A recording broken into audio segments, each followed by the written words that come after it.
You're listening to WCAT Radio, your home for authentic Catholic programming. Hey everybody, welcome to the show. Whenever, however, wherever you are joining us, this is Faith in Sport here on Radio Maria. Faith in Sport, where we apply our faith to all aspects of sport. Here's what we're going to do today. Just in a minute, our old friend Ed Billick is going to join us. We're going to talk all things sports, including our hit or miss in the week of sport, or actually in the last couple weeks of sport. We're going to, in the second half of the show, we're going to have Jason Murphy on. He is the host of The Obligation on Carolina Catholic Radio. He's the founder of the Martyrs Walk. He's got a bunch of stuff going on. He's going to join us for the second half of the conversation. And in the latter part of this show, in fact, the last segment we're going to do is called God, Winning, and Losing.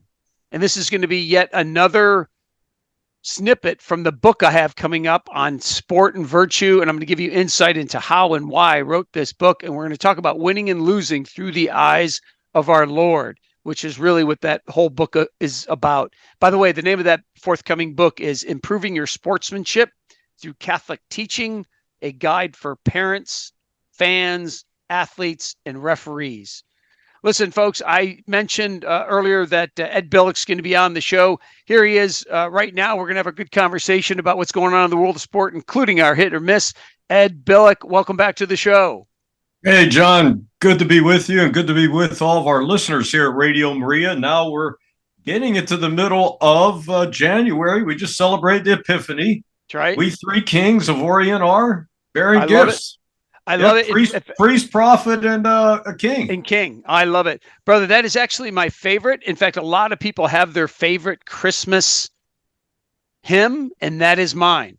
We Three Kings. I love the melody of that song. I love the tune. And that was our closing hymn yesterday at Mass. But did the priest do a little incense? Was he doing some of the smoke? He was incensing, baby. He was incensing. We all have incense. In fact, my wife is one of a lot of people that I think if we were closer to the altar, she would really struggle with that. I like it. I think it's traditional. I think it's a nice smell. It reminds me of my childhood as an altar boy being up on the altar.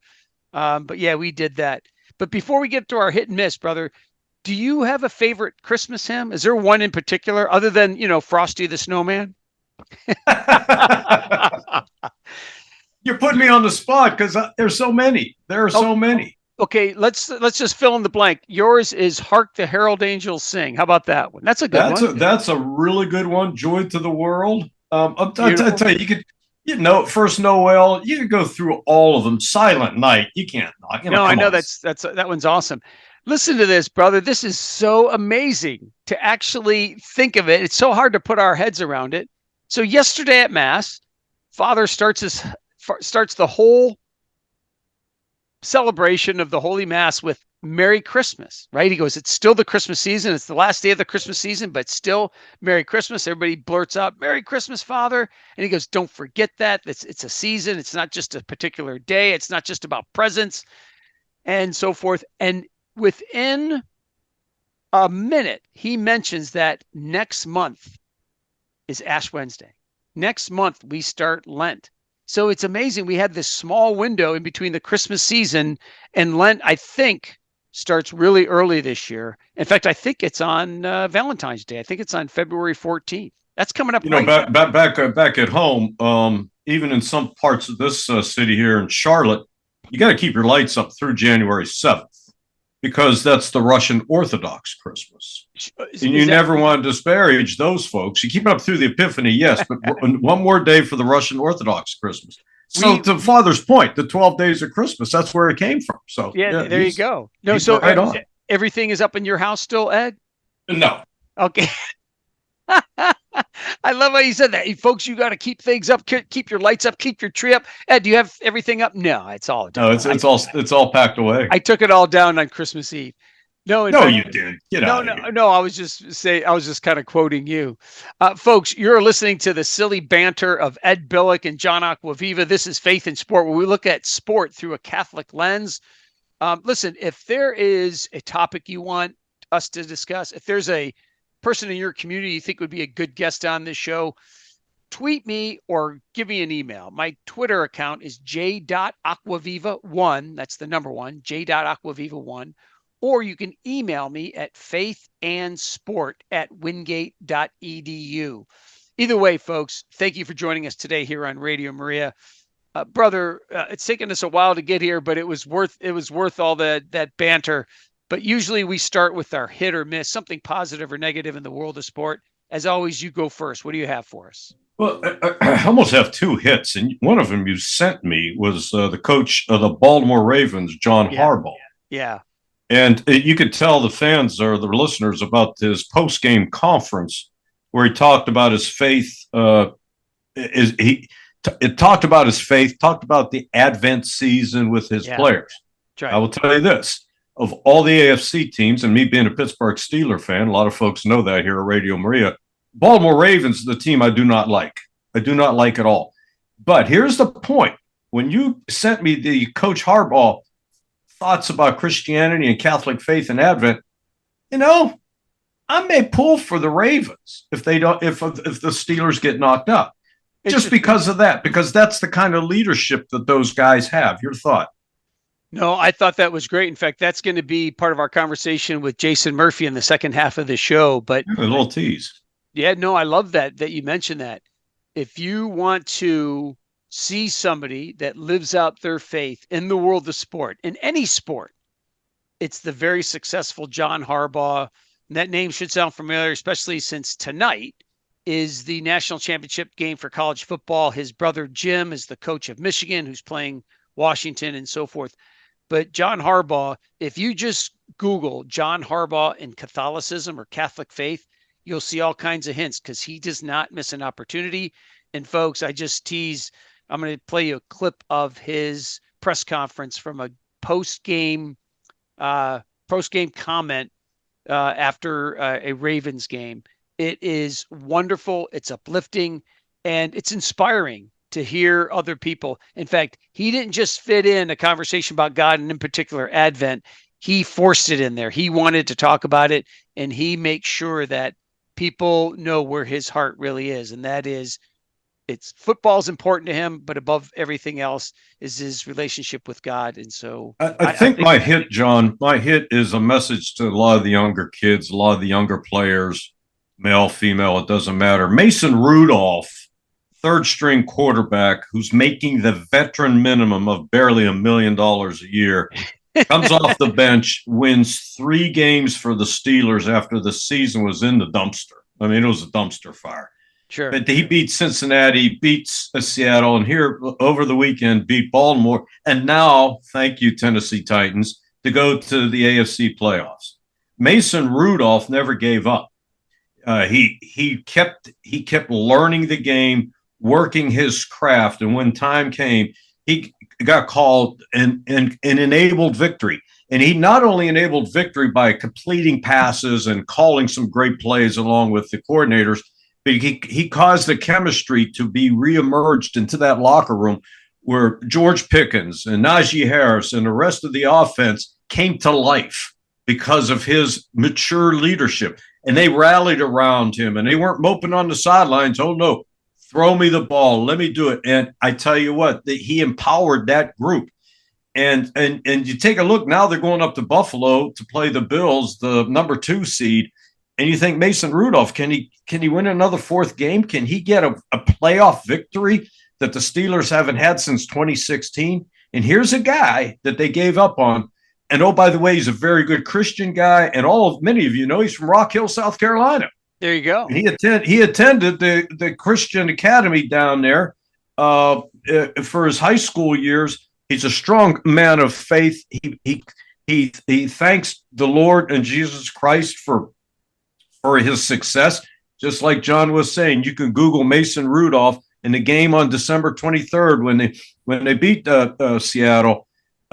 He says it's Jesus that made it happen for him, his faith in the Lord. So a big hit, a big thank you to Mason Rudolph. I'm wearing Steeler gear all week. Love it. Even if we lose to Buffalo, that'll be fine. But I tell you what, I'm just happy for him, and it's just a lesson for a lot of younger players and a lot of people that never give up. And he never gave up, and look what's happened. Outstanding. That's a great hit, brother. Mason Rudolph. But the listeners of Faith in Sport here on Radio Maria heard me chuckle, Ed, because you said with a straight face that he makes the minimum of $800,000 a year. Or Now, barely granted, a million. Yeah. I love the way you said that. That's where the kind of the language is within salaries when it comes to pro sports. But no, there's a bigger issue there. There's a bigger point to be made there. And I've said it on this show before, Ed. Some of the most important, if not the most important people in our culture to invoke God's name, to invoke our Lord's name, are people that have a microphone in front of them and people that are held in high regard in their professions, like being an actress or an actor, or in this case, an athlete, because when they have everything, and they probably do have so much at their disposal, they have a lot of influence, they have a lot of money, they probably have some power within their communities. They have pretty much everything that you could want in this world. But the fact is that he sees beyond that, like so many of these athletes that we talk about on this show, and he sees that there's a bigger picture to be had there, and that there's somebody that is more powerful than him, that is all-knowing, and that is God. And I love when athletes especially invoke God's name, because the young listener especially, or even the old listener that is having trouble believing, they should take a look at their own spiritual development and say, this person has everything, but yet they see a bigger power in their life. And I think there's a lot to be said about that. There's a little bit of servant leadership going on there too, where you're serving the offensive line. I mean, they're serving you, yes, but the receivers and the guys that actually do the scoring and the running backs, he's got servant leadership written all over. And I love that he's just down the road from us here down in Rock Hill, South Carolina. I love it. Folks, you're listening to Faith in Sport here on Radio Maria. This is where we merge the world of sport and virtue.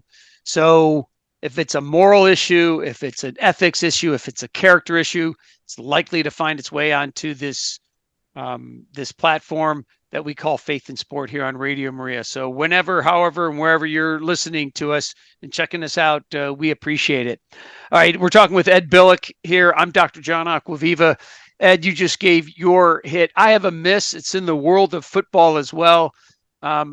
This gentleman is unfortunately known for a lot of negative things, and Mr. David Tepper did something negative over the past week, and I want to talk about that as my miss of the week. David Tepper is the owner of the Carolina Panthers. He's made history, but he's made headlines for a lot of bad reasons, and one of them is because they are one of the, if not the worst team in the NFL, but also he's kind of at the forefront and complaining and firing people, including head coaches in the middle of the year, which he's done 3 times just over the last 6 years. Somebody right there in the middle of the year, which is not so common in the world of the NFL, especially 3 times. And he was at a game where the Carolina Panthers were playing at the Seattle Seahawks, and he was up in his little skybox. Is that correct, Ed? I think it was Jacksonville. It was Jacksonville. Okay. And he's in the skybox, and somebody was aggravating him that was a fan of the opposing team.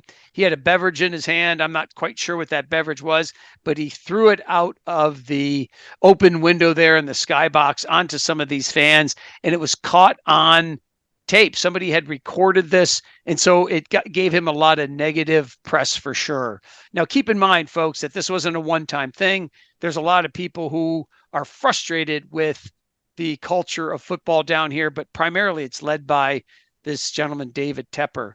And the reason that it's my miss is not necessarily his action, which wasn't a good one, which is not something to be condoned, but it was his poor apology. And this is one of the kind of the issues on social media that's been addressed over the last 5 or 6 years is what makes a good apology, what makes a bad apology. If you're ready, folks, here is a bad apology. Ed, here it is.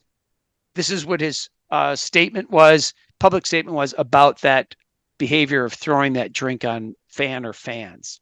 I'm deeply passionate about this team and regret my behavior on Sunday. I should have let NFL stadium security handle any issues that arose. I respect the NFL's code of conduct and accept the league's discipline for my behavior.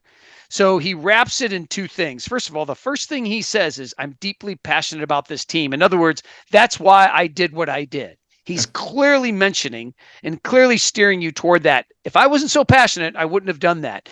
And then he ends it up by saying, tell me what my discipline is. I will freely accept it. By the way, they fined him, I think it was $300,000, which is pittance for a man who's worth billions of dollars. But that was a bad apology. And there's reasons why it's a bad apology. But before I go to this list of what makes a good or a bad apology, Ed, what were your initial thoughts of this apology? Yeah, he was explaining it away. He was justifying in his own mind what he did, and he never really said he was sorry. That's right. So here's some people that have written on this subject about apologies and really how to say I'm sorry. The very first point that these authors bring out is that you say you're sorry and don't use the word regret. And that's exactly what he did. It's the opposite of what he did. He did not say he was sorry, and he never apologized what he was guilty of. Show ownership to the action, say why it was bad, and in that demonstrate that why you understand that it caused some disruption within that game, within the situation, whatever it is. Don't make any excuses is another point that these authors make, and mention something about it not happening again. And one of the things I like that if it's relevant, these authors say, is make reparations. In other words, do something to make up for what you did. And what he could have done is he could have made a donation to maybe something in that area of the Jacksonville, city or the county in which that stadium resides, whatever the case is. And that would have been a small way to say you're sorry. But Ed, he failed virtually on every account, what counts as a good apology. So one of the reasons I like, and I mean this, what he did is because it allows us to kind of point everybody in the right direction, right? You say you're sorry, and that's part of the act of confession. It's why it's a sacrament. We're taking that before God, and we own up to everything we did. We don't have to necessarily say in the confessional why we did it, but we have to say that we did it, we own up to it, and that we're sorry. Your comment. No, I like how you tied it to the sacrament of reconciliation. Yeah, that's a teaching moment there, John. And the deeper piece is that there's a guy who's he was blue collar. He worked his way up in the city of Pittsburgh and came from a poor neighborhood.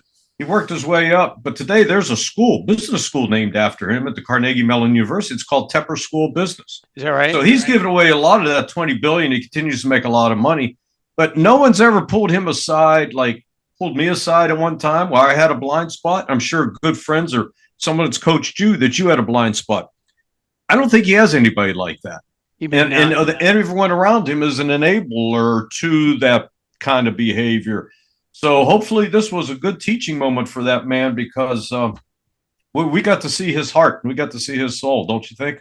Yeah, I agree. And it's one thing for you to take this action, right? And nobody was hurt by it. You throw a drink on somebody, nobody gets actually hurt by it. You get a little wet. You might stick a little bit of beer or whatever that flavor was in that beverage. But the big thing is how he apologized. And he did almost in every case the opposite of what is suggested for a good apology.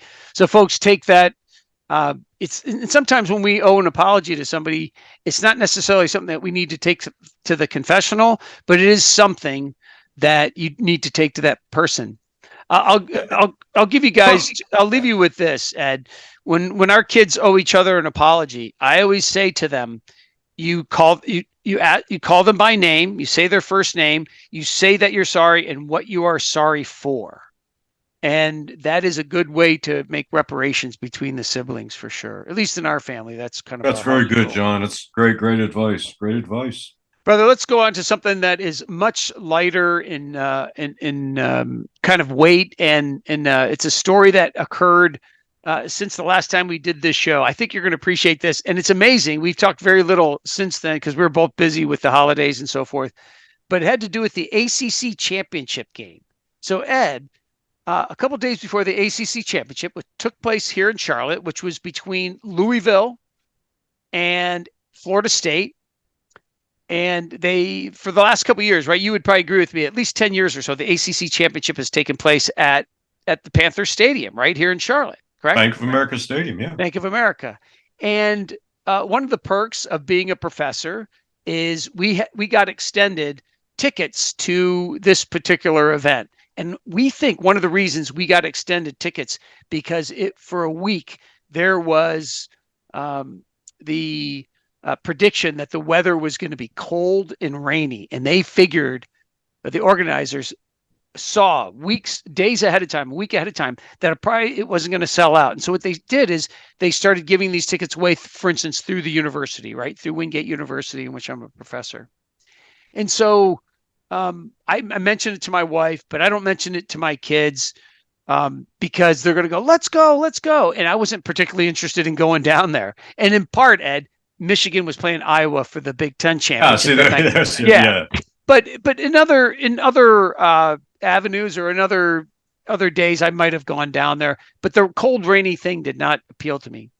So I said to Luke and his friend who lives next door, I said, hey, Malcolm, are you interested by chance in going to the ACC championship game tonight? It starts in like an hour and 15 minutes. And he was like, what? Yeah, absolutely. And I said, well, why don't you go ask your dad? I said, I'll get you guys the tickets and you guys can head on down there. But of course, what he heard was that I was going to take him to the game. So Gerald, his dad, walks in and goes, John, this is great. The tickets to the game for free and everything. And I said, yeah. I said, but listen, you're okay with Luke going, right? And he looked at me like, yeah, why wouldn't you take Luke? Right. And I realized that he and I were not on the same page. And I said, listen, let me tell you, all you have to do, I'll send you the email, and all you do is print out this voucher and you just show it at the ticket booth when you get there. And he goes, well, why would I need these ticket vouchers? And I said, because you're taking Malcolm. And he goes, I thought you were taking Malcolm and Luke. Why are you asking me why I'm against? It was hilarious, this back and forth. It was like Abbott and Costello, who's on first thing. It was so funny in retrospect, but I want to end it on a positive note. Yeah, Gerald was a nominee in my heart for Dad of the Year because finally when he figured out what was going on, that I was giving him the tickets, that I asked that if he could take Luke would love to go. And he goes, so you want me to go? And I go, Gerald, I'm not going to this game. And standing in the kitchen are my son and his son, and they're just looking at us with these eyes as big as saucers, like somebody's going to take us, right? And Gerald just has about 3 seconds of silence, and he goes, you guys really want to go to this game? And they both nod yes. And he goes, get your rain gear on. We're going to the game. And within a couple minutes, that guy was just going to sit down like me, probably in front of the TV, and watch college football the rest of the night. Instead, he got my nominee for Father of the Year, and he goes, let's go to a football game. Isn't that great? I love that story. That's a great story. That's a great story. Oh yeah. And there's so many messages in that story there. No, I love it. So listen, brother, Merry Christmas, Happy New Year. Thank you for all you do for Carolina Catholic Radio and for Radio Maria. Brother, you have you bring a whole lot of energy to this show. I'm so appreciative of our friendship. I'm so appreciative of your professionalism on this show and everything that you do for Catholic Radio, brother. Say hi to your next guest, Jason Murphy, right? He's coming up after the break here. And say hi to him. And God bless all you guys. Let's have a wonderful and blessed 2024. Absolutely. Happy God New bless Year. You, brother. Ed Billick, we'll talk to you soon. So there you go, folks. That's Ed Billick, local radio guy. He's been on the show with me for years now. I'm so appreciative of all he brings to the show. Listen, you're listening to Faith in Sport. This is where we take a look at sport through a Catholic lens.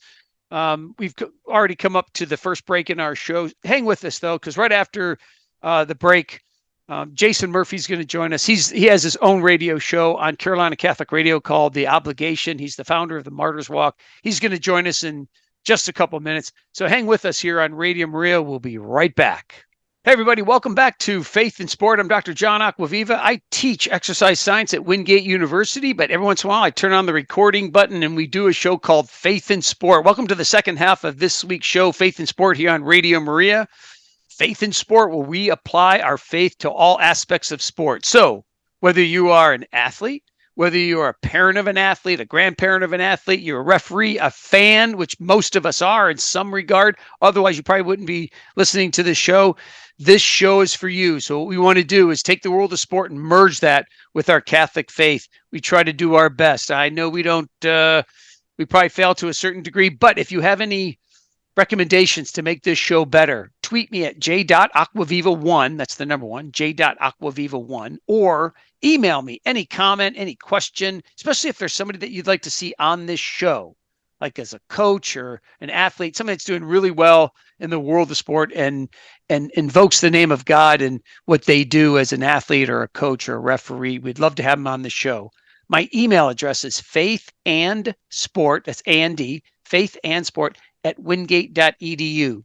Listen, in the first part of the show, we had Ed Billick on. I'm thankful that he joins us most times we have this show. And another regular guest is Jason Murphy. He is the host of The Obligation on Carolina Catholic Radio. He's the founder of the Martyrs Walk. This guy's got tons of stuff going on. He's joining us right now for the second half of our show.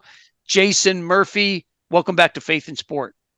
Dr. John, always a pleasure. Merry Christmas. Happy New Year to you. Absolutely. Same to you, buddy. So I know you have a few things on your docket that you wanted to discuss, and one of them has to do with your LSU Tigers. Tell us what that hit of the week is. Yeah, my little hit here. My Tigers, for years, we were just a defensive team, and we certainly struggled at that. And then we found the top of the mountain with in 2019, Joe Burrow and then that team under Coach Ogeron. That's right. And then we sort of slid back down the mountain, and here we are. Now we've got all the offense and no defense. But we have a great accomplishment this year. Our quarterback QB1, Jaden Daniels. First year I saw him play against the opener against Florida State last season.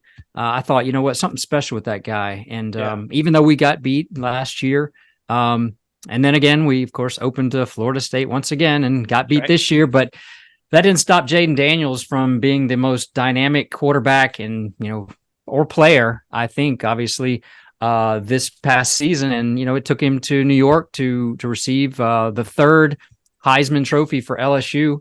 Awesome. And, Billy Cannon, of course, with his famous Halloween night run back in 1959, I think. Of course, Joe Burrow. You could say any year before 1970 and nobody would know. That's right. Yeah. Fact check me on that.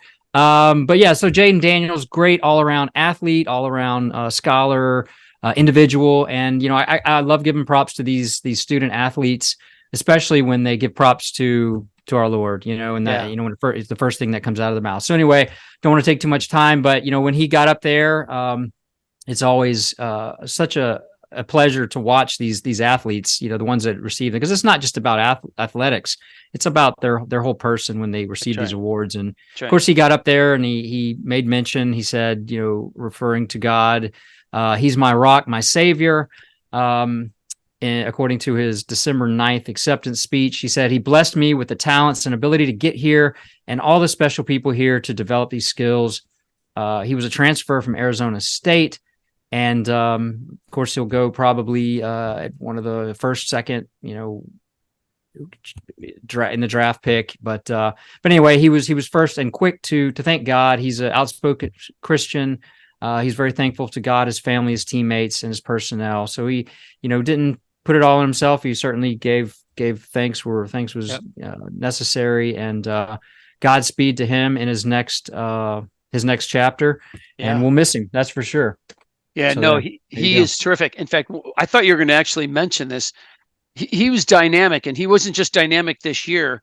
He was in a very small category of quarterbacks in which he was dynamic runner, and he was a prolific. If nothing else, he was an adequate passer. And the only other person in the last 20 years and more of college football was one other person, and everybody knows him, Tim Tebow. That's right. That that's a huge compliment to him, because Tim Tebow is considered by some the greatest college quarterback, maybe the greatest college player of all time, and Jaden Daniels is in that conversation. So good for you as an LSU fan, and I think that's a great pick, because whenever somebody's on that stage, that's a huge stage, right? To be on. How intimidating! 23 years old, Yeah, and here he is on the stage in New York. Here he is, a Heisman winner. All those candidates were worthy, of course, and invokes the name of God. And it's like I said in the opening statements of the first part of this show, that it's powerful to our youth, especially, that they see somebody that is of this great talent, that's on the verge of making tens of millions of dollars, and they see that there's a bigger picture other than the world of sport, or outside the world of sport. And good for Jane Daniels. And I thought that was a great hit. The second thing, I think I mentioned this in the show we had prior to the actual Heisman voting. Jason Murphy, did you know that of the 4 candidates, Jaden Daniels, who won, Michael Penix, who's going to play tonight for Washington, the quarterback there, Bo Nix, the quarterback of Oregon, and Marvin Harrison, the skilled wide receiver for Ohio State, of those 4 finalists, 3 of the 4 were transfers. Isn't that amazing? It shows how common it is for those. Well, Joe Burrow, of course, from Ohio State. He came from Ohio State. Yeah. And it's really interesting. It's because it's not only the player that is second string and wants to start. Sometimes it's the person that ends up winning the Heisman Trophy. Yeah. And you know what? Before you said Arizona State, if you would have asked me what was his original school, you could have given me 20 guesses. I wouldn't have come up with Arizona, even though I heard that before. Now that you say it, I go, yeah, that's right. Yeah. So anyway, good for you being an LSU fan, and good for Jane Daniels for winning the Heisman. All right, so I'm going to stick with football, and I'm going to stick with invoking the name of God. But this was a rare one. I thought this was certainly unique, maybe even rare, and it has to do with John Harbaugh. John Harbaugh, at this point, is probably lesser known of the 2 brothers. Jim Harbaugh, his brother, is the coach of Michigan, who plays tonight for the national championship. But John Harbaugh is a Super Bowl champion. He's a great coach in his own way. But I love this guy, and I mean that, because every opportunity that he has to invoke the name of God, and in particular, Jason, to talk about his Catholic faith, he seems to take that path. I have an audio clip of his post-game conference after a Ravens game in December. It's during Advent, and he clearly tries to find a way to bring in the season of Advent to his conversation. Let's give this a listen. After we do it, let's have a chat about exactly what he did and so forth. So just give me a second to get to this clip of John Harbaugh, the coach of the Baltimore Ravens, in which he invokes God's name through the season of Advent. Here's John Harbaugh. So to set this up, Jason, he is asked about the playoffs in the NFL. December, of course, is the last couple games. And here's how he leads into this conversation about Advent. So we're given this time with these people in this place for a purpose. And there's December, and the time is December. And December football has a meaning to it. Right? It's preparation for great events to come. And you got to put yourself in position with December football for what's to come. It's also the Advent season. Advent comes from the Latin adventos, which means anticipation and preparation for an amazing event, which is the coming of our Savior and celebrating the Christ, all right? The good news that changes the world and changes it for all eternity. And so I think our guys showed an amazing display of December football. And it was pretty darn exciting, wasn't it? Jason, is that fantastic or what? When you heard that, I think you probably originally listened to it. I saw it. Yeah. To you. But as you hear that again, just what's at the tip of what's on your brain as you heard that again? Well, he is Jim Harbaugh's brother, and they do have a way with words, and I guess when I was first listening, I was on the edge of my seat trying to figure out how, where he was going and how he was going to bring it out. But he managed to get his message across in a really good way. I mean, getting to the point of explaining the Latin derivative of Advent.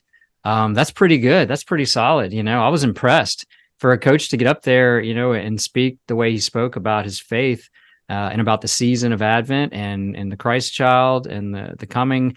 I thought it was great. And then he veered it back on to relating it to December football and being prepared. And it was, I thought it was great. I loved how he wedged it in there. I thought it was great. Yeah. And I thought it was clever. It was not only a really neat thing, but it was really clever on his part, because he talked about really what December football is, right? Once you're in the playoffs, is you're preparing for those playoff games and ultimately the championship, right? The Super Bowl.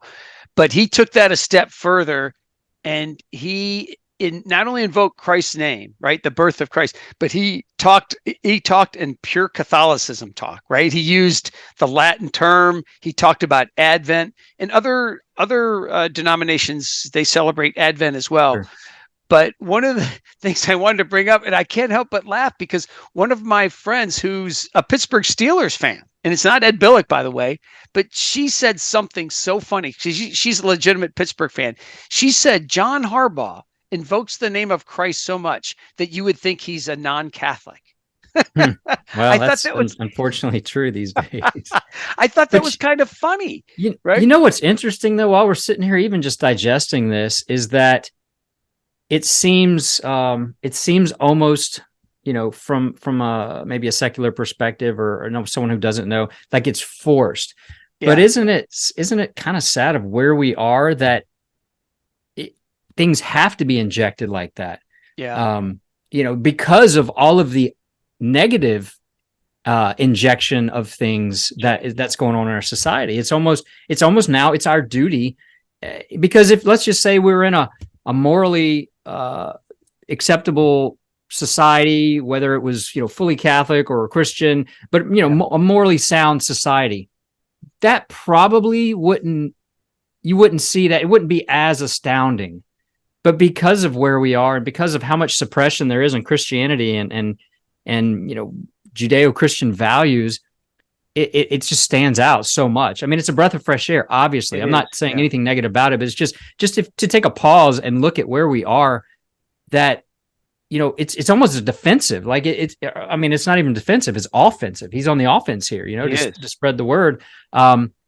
It's just interesting where we are, that it stands out so much, and that we're even talking about it, because it's so smothered these days, and so misunderstood and just and rejected, hidden under the and even rejected. But what's interesting about people like John Harbaugh, Jason, is that even though he looked for an opportunity to do that, and even though he knows he might get some, if nothing else, on social media, some people going, just coach the game, come on, stop with your Catholicism, your beliefs, whatever the case is despite the fact our culture rejects a lot of this talk, even though, as we talked about, you and I before, both on and off air, that most people still believe, right? Most people still feel strongly about this, but they just always say this is not the place for it. That's why you and I give so much credit to John Harbaugh, because knowing that he might get ridiculed or made fun of or rejected by something, he still went ahead and did it. And I think that's the difference in today's culture, Jason, is that people just now, rather than having it more natural, they look for reasons and ways to invoke God's name. And we need to ask for God's blessing on those people, because it takes a lot of courage. Takes a lot of moral courage to do that. And I think God's going to bless them in more ways than one. And here on Faith in Sport, I am so thankful for that, because it makes my job, for lack of a better term, easier. That's what we're here, right, for, is to kind of bring forth comments like that and people like that. So John Harbaugh, big hit of the week. Brother, one of the things that you and I feel passionate about, switching gears here, is the transgender athlete. And one of the things I thought that was interesting is I was reading the news a couple days ago, and on the side it said something about USA Boxing and the trans athlete, right? And so I thought for sure they were going to be like the World Cycling, World Athletics, which is track and field, rugby, hockey, have all joined this ban to disallow people that were born men to compete against women. Kudos to them. They're doing the right thing. It's not just the good thing to do, it's the right moral thing to do.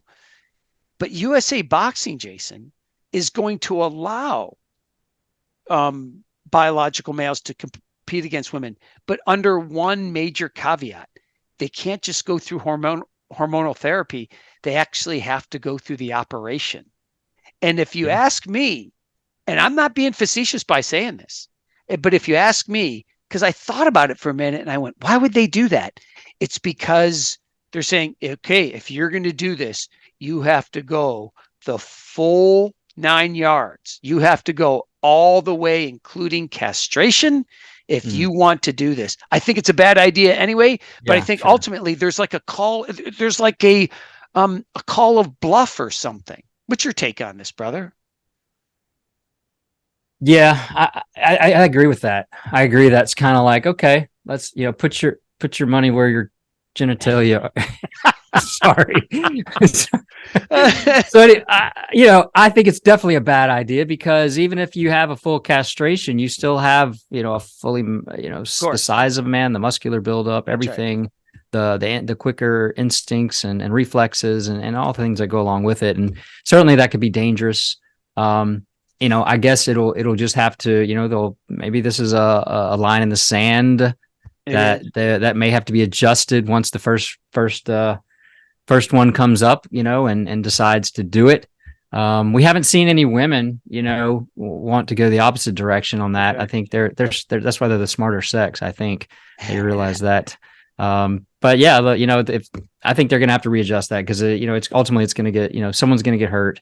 Badly. And it's just unfair. It's just completely unfair. I mean, we're going to end up having male athletes dominating both sex sports. It's insane. Yeah, there's a gentleman I know. I'm not really good friends with him, but enough to where I know the following fact. One of his favorite sports to watch is women's professional basketball, the WNBA. So when he said that to me, I go, "Oh, so you're the one." Right? So you got that. Yeah. So one of the questions I have for him is, and I happen to know he's left leaning, is at some point I'm going to ask him that. I'm going to say, what's your thought of this? If a male comes over from the NBA and wants to play in the WNBA, do you think this is a fair policy? And in fairness to him, in fairness to the question, I know a whole lot of left-leaning people who say, no, that's where the line in the sand is drawn. I don't agree with this policy. I think people that are born women should play only women's sports, and people that are born male should play only men's sports, or have a neutral category, have a transgender category. I'm fine with that as well. I think that's the fairest way to do it, and they're not, quote, left out. One of the things I want to do, Jason, though, is bring up to date a story I mentioned a couple weeks ago. And that has to do with the trans swimmer at Roanoke College, which happens to be a place where I worked for 8 years as a professor. In fact, it was my first job after earning my PhD. I taught there for 8 years in Salem, Virginia, and they have a swim team. And his junior year, his freshman, sophomore, and junior year, he swam for the men's team, but he transitioned somewhere in between there. And then his senior year, he wanted to swim for the women's team. And the women's team made it public, and every girl on the team was outspoken about it. They held a press conference. All their parents were there to support them. And it was a national news story. And I happen to have friends that still teach there. And one of my friends that's in the School of Sports Sciences or something similar to that in wording, he's in the same field I am. I asked him what was the update on that. And he said that he stepped down from the women's team, that he saw too much controversy and maybe even saw it as unfair. But either way, he stepped away from it. And I thought that was ultimately good news that he did that. Yeah, agreed. So, brother, before we go, I want to share a story with you that I think you're going to appreciate. I think this is one of those many stories that deserves to be elevated higher than it is. And we can end on this good note. There's a player for the Orlando Magic. You may know this guy. He's actually made a little bit of headline for his conservative stance on things. He's in the NBA, he plays on the Orlando Magic. His name is Jonathan Isaac, and he released a new line of basketball sneakers that has Bible verses on the exterior of the shoe. Have you heard of this? Not until you brought it up, Doc. Yeah. So it says the new footwear, reportedly the first basketball sneakers with Bible verses on it, printed back exterior of each pair, features different Bible verses, including Corinthians 2:4-9 and Romans 8:37. So I thought I would read the verse that one of these shoes contains. Again, this is Romans 8, verse 37. And all these things we conquer overwhelmingly through him who loved us. And this is on the shoe. And if nothing else, folks, pray for this guy to continue to have moral courage, to continue to have faith on the court. And I think one of the things that's so interesting about Jonathan Isaac is he was born and raised in Haiti, Jason, and he claims to have no faith up until he got into the NBA. And that's where he said he found God, he found our Lord, and he's living it out through having helped create this new footwear that has Bible verses on it. Brother, I'll give you the final say on this or anything else we talked about. No, I think, I think that's great. I think it's a great testimony. Again, that's a courageous act. I'm sure that, his selling of shoes is part of his income, and that's going to be something he will, be risking, putting it out in this world. But then, again, being a light in the darkness and helping spread the word. And you never know, stuff like that, incidental little things like that could spark a conversation out on the pickup court. That's right. When another guy sees a buddy playing, hey, what's that? What are those numbers on your shoes? And sparks a conversation, and through the little things, big things happen. So, I think good for him. God bless him for doing that. Absolutely. Folks, his name is Jonathan Isaac, player for the Orlando Magic. And I agree. May God bless him, and pray for him, and pray for all who want to spread the word of God, because it's one thing for you and I to do it in our small circles where it's kind of comfortable. But when you do it in a public setting and through a major international sport like basketball, I think it takes even more moral courage to do that. So he deserves our prayers and encouragement to keep going with that. Jason Murphy, before you go, brother, you're the founder of the Martyrs Walk. Tell us briefly what the Martyrs Walk is and where they can find out more information about it. Absolutely. The Martyrs Walk is a Catholic men's boot camp. It's an intensive 3-day experience for a man based on the principles of the Ignatian retreat, St. Ignatius of Loyola, death, judgment, heaven, and hell. Will push a man to his limits and then take him even further, let him know he has more in the tank, and that he is called to more, to be the man, the father, the husband God has created him to be. Our next event is coming up March 14th to the 16th.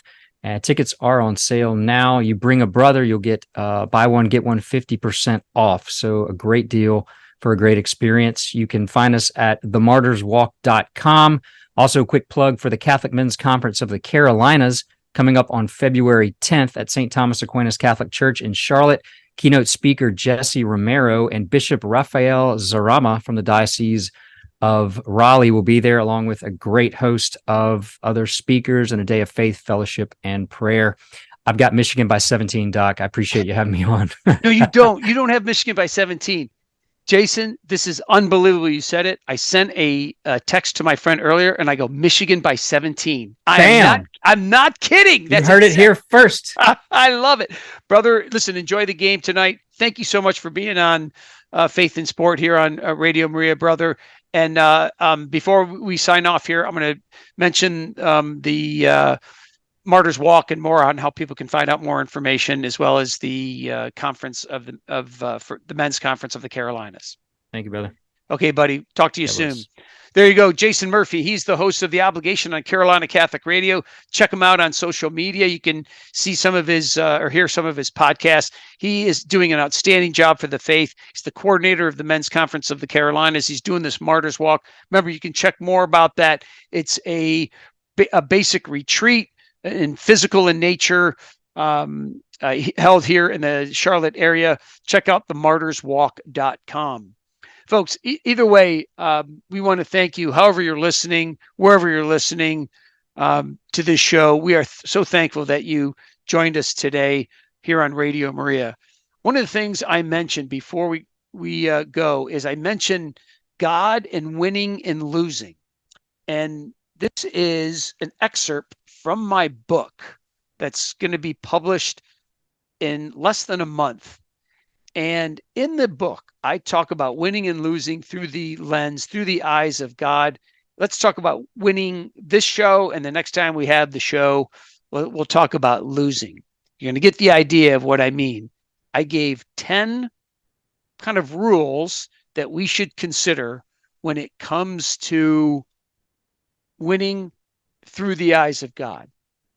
10 things to consider about winning. And when I say winning, I'm talking about the world of sport. Winning does not make you a winner. Winning does not make you more virtuous. Winning does not gain favor with God. Winning does not make you a better person than your opponent. Winning does not mean that you were better prepared than your opponent. Winning should not be prayed for. Of course, we should pray for other things regarding sport, but just winning alone, winning for the sake of winning, should not be prayed for. Winning does not automatically mean the referee or the official did a good job. Winning does not give you permission to badmouth your opponent. Winning allows for the expression of genuine respect and perhaps some empathy for the losing team. Empathy is not required, but it wouldn't be a bad thing. And finally, winning can be a good thing. Notice I say can be a good thing. For instance, it can help build confidence. It may build closer-knit teams between the players and the coach and so forth, and may develop optimism for future competition. In other words, it gains confidence in the people that win. All those things can be good, but winning in and of itself does not mean that it's good or the team, quote, is good. They're certainly a winner, but it does not mean that they are a winner in the eyes of God, because it depends on how we go about training for that competition and competing in that competition. By the way, if you want to hear this list or you want to see this list, you can email me at faithandsport@wingate.edu or wait for my forthcoming book that is titled Improving Your Sportsmanship Through Catholic Teaching and Common Sense. That'll be out in less than a month, by February 1st. Folks, before we go, as always, I want to give thanks to Ed Billick, who joined us in the first half of the show, to Jason Murphy. Remember to check him out through themartyrswalk.com. And if you're in the either of the Carolinas, consider the men's conference of the Carolinas that's going to be held next month. As always, I want to leave you folks with a quote from a pope on the world of sport, and that is, when sports are played and understood in the right way, they are an extraordinary expression of a person's best inner energies and of his ability to overcome the difficulties of competition. That's from St. John Paul II, our great saint and former pope. And as always, I am thankful that you joined us here on Radio Maria for Faith and Sport. And St. Sebastian, pray for us. Have a good day, folks, and go blue. Hello, God's beloved. I'm Annabelle Mosley, author, professor of theology, and host of Then Sings My Soul and Destination Sainthood on WCAT Radio. I invite you to listen in and find inspiration along this sacred journey we're traveling together to make our lives a masterpiece and, with God's grace, become saints. Join me, Annabelle Mosley, for Then Sings My Soul and Destination Sainthood on WCAT Radio. God bless you. Remember, you're never alone. God is always with you.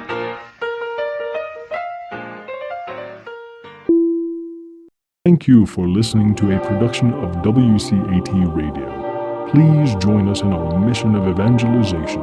And don't forget, love lifts up when knowledge takes flight.